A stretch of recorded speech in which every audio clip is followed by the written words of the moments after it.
राजा विक्रमादित्य पुनः उसी शीशम के वृक्ष के नीचे पहुंचे। वहां उनकी नजर भूमि पर पड़े उस शव पर पड़ी जो धीरे धीरे करहा रहा था। उन्होंने शव को उठाकर कंधे पर डाला और चुपचाप वापस जाने लगे।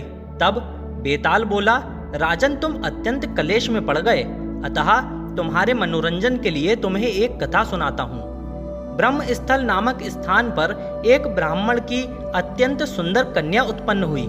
जब वह विवाह योग्य हुई तब 3 ब्राह्मण उससे विवाह हेतु आए। तीनों ही अपने लिए कन्या के पिता से कन्या के लिए याचना करने लगे, किंतु कन्या के पिता ने किसी के साथ भी विवाह करना स्वीकार नहीं किया, जिससे उनमें विवाद ना हो।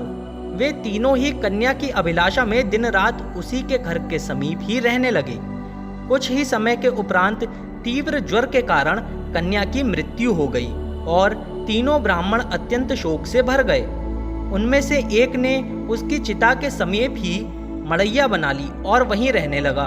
दूसरा ब्राह्मण उसकी अस्थियों की भस्म लेकर गंगा तट पर चला गया और तीसरा ब्राह्मण योगी बनकर देश देशांतर में भ्रमण करने लगा।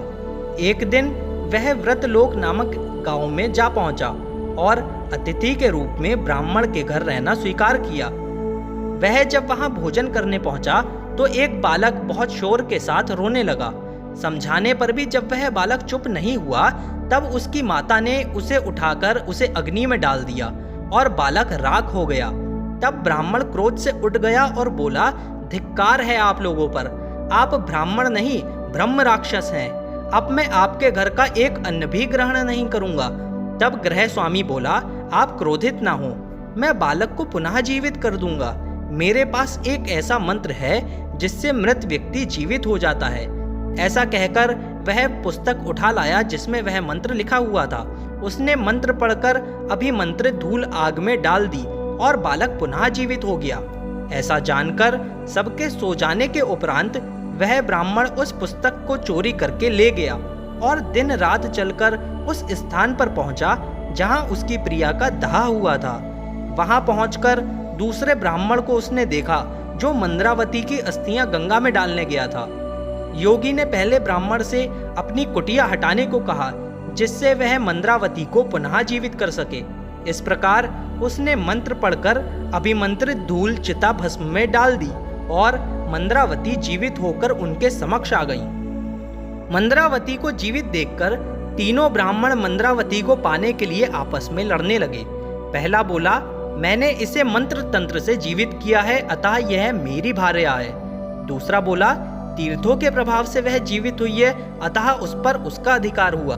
तीसरे ने कहा, भस्म को रखकर अपनी तपस्या से उसने मंद्रावती को जीवित किया है, तो वह उसकी हुई।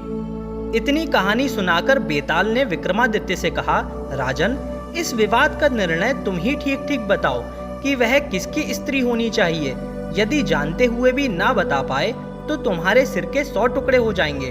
विक्रमादित्य बोले, हे बेताल, जिस योगी ने कष्ट उठाकर भी तंत्र मंत्र से उसे जीवित किया वह तो उसका पिता हुआ, इस कारण उसे पति नहीं होना चाहिए। जो ब्राह्मण उसकी अस्थियां गंगा में डाल आया उसे स्वयं को उस स्त्री का पुत्र समझना चाहिए, किंतु जो उसकी भस्म शैया पर तपस्या करता रहा और वहीं शमशान में बना रहा उसे ही उसका पति कहना चाहिए, क्योंकि गाढ़ी प्रीति वाले उस ब्राह्मण ने ही पति के समान आचरण किया था। तूने ठीक उत्तर दिया राजा, किंतु ऐसा करके तूने अपना मौन भंग कर लिया, इस कारण मैं तो चला वापस अपने स्थान पर। यह कहकर वेताल वापस अपने स्थान को उड़ चला। राजा ने भिक्षु के पास ले जाने के लिए फिर से कमर कसी, क्योंकि धीर वृत्ति वाले लोग प्राण देकर भी अपने वचन की रक्षा करते हैं। तब राजा उसी स्थान को लौट गया जहां से वह शव को लाया था। अगर आपको यह वीडियो जरा भी पसंद आई हो तो वीडियो को लाइक करें, शेयर करें और चैनल को सब्सक्राइब जरूर करें। मिलेंगे आपसे अगली वीडियो में, तब तक के लिए गुड बाय।